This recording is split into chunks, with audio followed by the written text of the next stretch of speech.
నేతృత్వంలో మరిన్ని సర్వతోముఖాభివృద్ధి దిశగా మన ఉత్తరాంధ్ర మరియు పూర్తి ఆంధ్ర రాష్ట్రం విలసిల్లాలని మనస్ఫూర్తిగా కోరుకుంటున్నాం.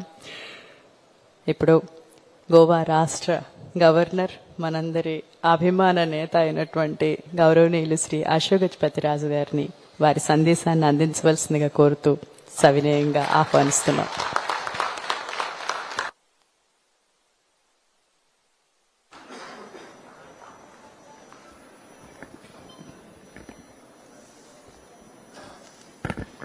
సభకు నమస్కారం.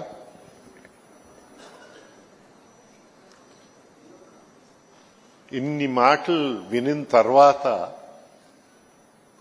ఎక్కడ ప్రారంభించాలో నాకే డౌట్గా ఉంది. అయితే మొదట కొంత వయసులో ఉన్న పెద్దల గురించి మనం ప్రారంభిస్తాం. అయ్యన్న పాత్రుడు గారు, నాకు తెల్ల వెంట్రుకలు, ఆయనకి వెంట్రుకలే లేదు.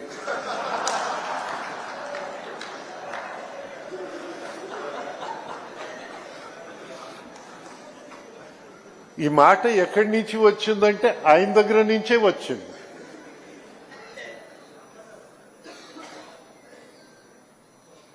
ఆనాడు కేంద్ర మంత్రిగా పోలవరం ఫౌండేషన్ వేసేటప్పుడు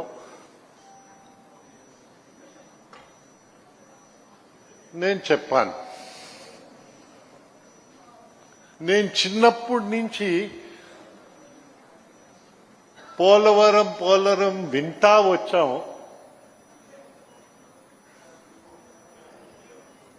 మా వెంట్రుకలు తెల్లయిపోయాయి.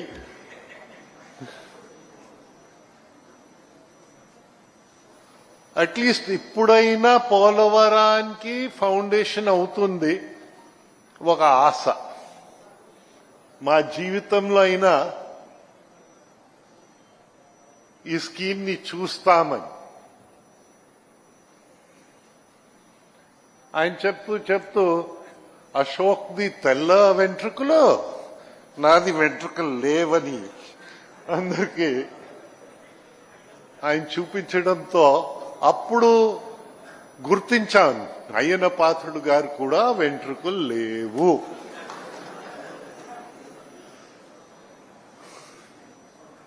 అయితే మధ్యలో కాస్త నిరుత్సాహం అయ్యింది. దాని గురించి మాట్లాడక్కర్లేదు. మళ్ళీ ఉత్సాహం వచ్చింది. మళ్ళీ ఆ ఉత్సాహంతో చిగిరింది ఆశ. మన జీవితంలో దీన్ని చూడగలుగుతామని. ఆంధ్ర రాష్ట్రం ఒకటే కాదు, భారతదేశం చూడగలుగుతుందని ఆ ఆశ ఉంది. అలాగా మా పక్క జిఎంఆర్ ప్రతినిధి, ఏందైతే వారు లేకపోతే మాకు ఎక్స్పర్టీస్ లేదు. భూమి అంటే ఇన్ఫ్రాస్ట్రక్చర్,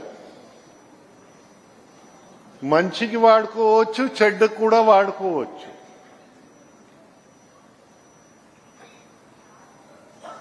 కేపబుల్ ఆర్గనైజేషన్ మనకు కావాలి. డెలివర్ చేయగలిగిన ఆర్గనైజేషన్ మనకు కావాలి. అయితే ఉత్తరాంధ్ర అదృష్టాలు చాలా ఉన్నాయి. ఒకటి, మొదట చెప్పాలంటే ఏవియేషన్ లో ఈ ఉత్తరాంధ్రలో పుట్టిన అల్లూరి సీతారామరాజు జన్మించిన ఊరు పాండ్రంగి. ఆ మహానుభావుడు పేరుతో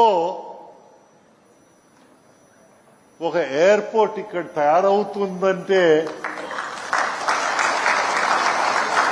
ఏదైతే జీవితం కంటే ఎక్కువ త్యాగం ఎవరు చేయలేరు. అలాంటి మహానుభావుడు పేరు మనం తీసుకురాగలిగామంటే భావి తరాలకి ఒక సందేశం ఇవ్వడానికి ప్రయత్నం అది. వారు రావడం ముందన ఆ ఎక్స్పర్టీస్ ని ముందు పెట్టడంతో నాకు ఇంకొక విషయం గుర్తొచ్చింది. నేను ఏవియేషన్ మినిస్టర్ గా నరేంద్ర మోదీ గారు ప్రధాన మంత్రిగా ఆ రోజు భారతదేశాన్ని ఐకాల్ అంటే యుఎన్ అంతర్జాతీయ వ్యవస్థలో ఫాస్టెస్ట్ గ్రోయింగ్ ఏవియేషన్ సెంటర్ అని మన భారతదేశానికి రిప్రజెంట్ చేయగలిగాము. మాంట్రియల్లో మన దేశ జెండాని గౌరవంగా ఎగిరించే అవకాశం నాకు లగాను. అంటే ఒక ఒలింపిక్ ఛాంపియన్ గా భారతదేశాన్ని ఫ్లాగ్ ని అలాంటి పెద్దలు నరేంద్ర మోదీ నాయకత్వంలో అయితే రాజకీయ పార్టీ నుంచి రాజీనామా చేయవచ్చు. గవర్నర్లు రాజీనామా చేసి బయట రావాలి. నేను కూడా రాజీనామా చేసి వచ్చేసాను. కానీ కుటుంబాల నుంచి రాజీనామా చేయలేదు.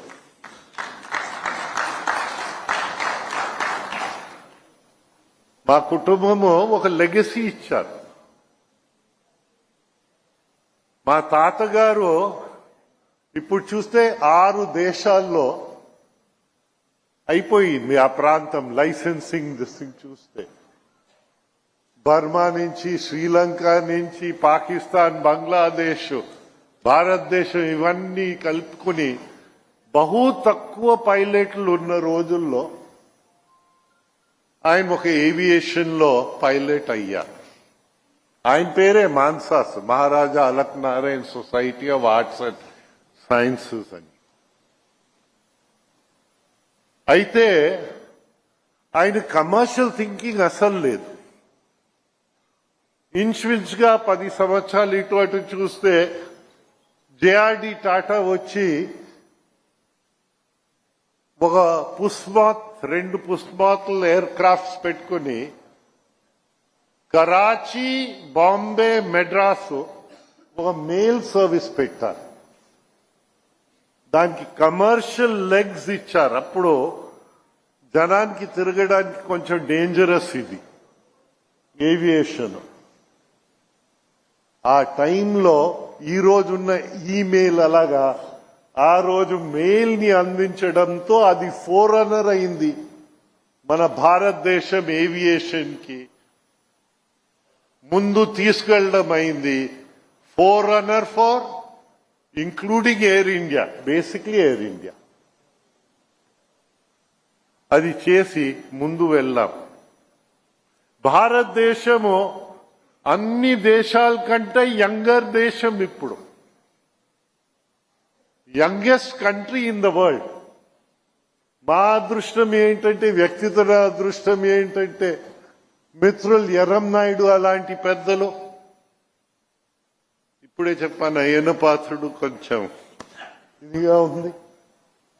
అలాగా మిత్రులు నారా చంద్రబాబు నాయుడు గారితో మనం అందరూ ఒక బృందంగా ఒక టీం వర్క్ గా పని చేయగలిగాం. టీం వర్క్ గా పని చేయగలిగితే ఏదైనా సాధించగలుగుతామని విషయము మనం అర్థం చేసుకోవాలి. మన అదృష్టం మన పిల్లలు యాక్టివ్ అయిపోయాయి. ఇప్పుడు నా ఆరోగ్యం అంత సహకరించటం లేదు, కానీ పిల్లలు దొరకారు కనుక వారి చేత పరిగెత్తిస్తున్నాం. అది రామ్ కావచ్చు, నా కూతురు కావచ్చు, లోకేష్ కావచ్చు. అయితే గంటా శ్రీనివాస్ గారు మా వయసు అనుకుంటున్నాను.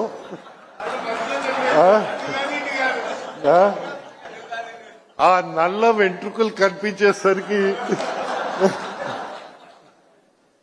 కానీ ఆయన సహకారం కూడా మా టీంలో ఆయన కూడా రావడం,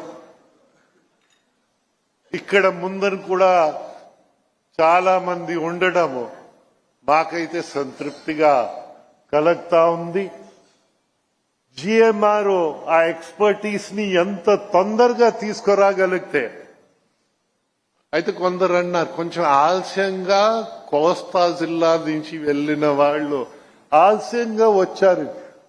కాదు నాయన, వారు వచ్చి ఎక్కడైనా మానవుడు పని చేస్తే కొన్ని తప్పులు జరుగుతాయి. ఆ తప్పుల నుంచి నేర్చుకుంటారు. అక్కడ నేర్చుకున్న తప్పులు మన దగ్గర జరగదని విషయము, ఆ నమ్మకము మా లాంటి సంస్థల్లో ఇంకా సెల్ఫ్ ఏమంటారు కాన్ఫిడెన్స్ ని పెంచుతుందని విషయము మీకు అందరికీ మనం చేస్తా ఉన్నాం. ఇతరులు కష్టపడతారు, వారి క్రెడిట్ లో మేము దూకుతాం భాగస్వాములు అవ్వడానికి. ఇప్పుడు మా ఓల్డ్ స్టూడెంట్ అని ఆయన అన్నారు, అంతవరకు నాకు కూడా తెలియదు. వారు శ్రమిస్తారు, వారి క్రెడిట్ లో మేము కూడా భాగస్వాములుగా తీసుకుంటామని విషయము మీకు మనవి చేస్తా ఉన్నాను. అయితే మన ఆంధ్రాలో ఒక విధంగా చెప్పాలంటే ఒక జబ్బు ఉంది. సుదీర్ఘ నిద్రలో వెళ్ళిపోతుంటుంటాం. ఆ సుదీర్ఘ నిద్రలో వెళ్ళకంట మన పిల్లలందరినీ మనం పరిగెత్తించుకుంటూ మనమందరు కలిసికట్టుగా ప్రోత్సహిస్తూ మంచి పనుల కోసం సహకరిస్తూ వారిని ముందు తీసుకెళ్ళాలి.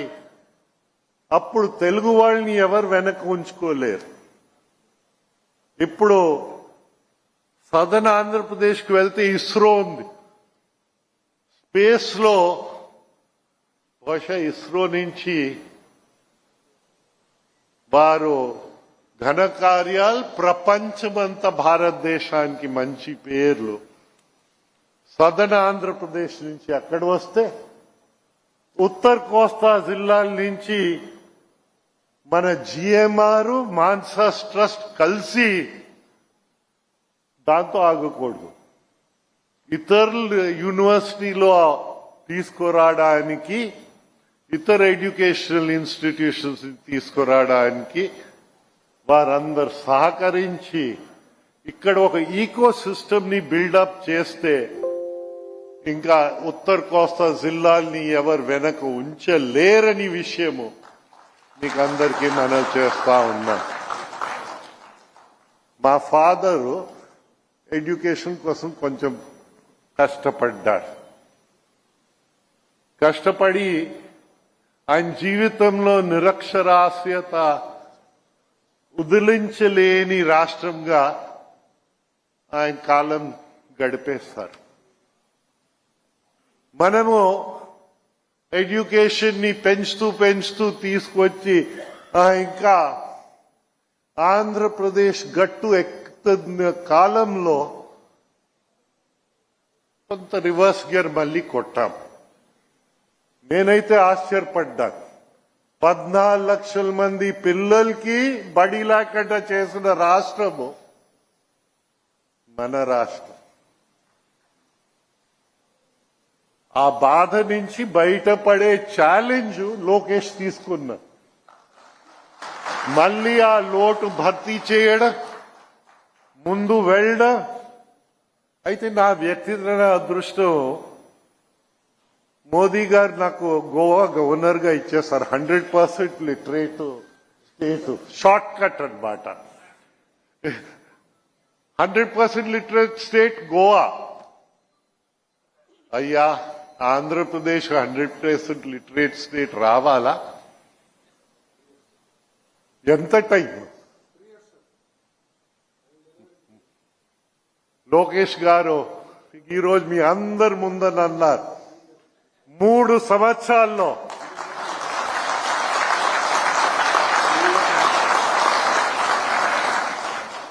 అయితే నా ఆశ ఇంకా పెరిగింది. ఎందుకంటే అది కూడా జీవితం దేవుడిస్తారు, ఎప్పుడు తీసిపోతారో తెలియదు. కానీ వెళ్లే ముందర అది కూడా చూస్తామని నాకు ఆశ పెంచినందుకు దేవుడు అదృష్టం మనకి పిల్లలు ఇలాగిచ్చారని. Our children Ram, our children Lokesh. నా కూతురు అయితే నేను తిట్టవలసి వచ్చింది నిన్న,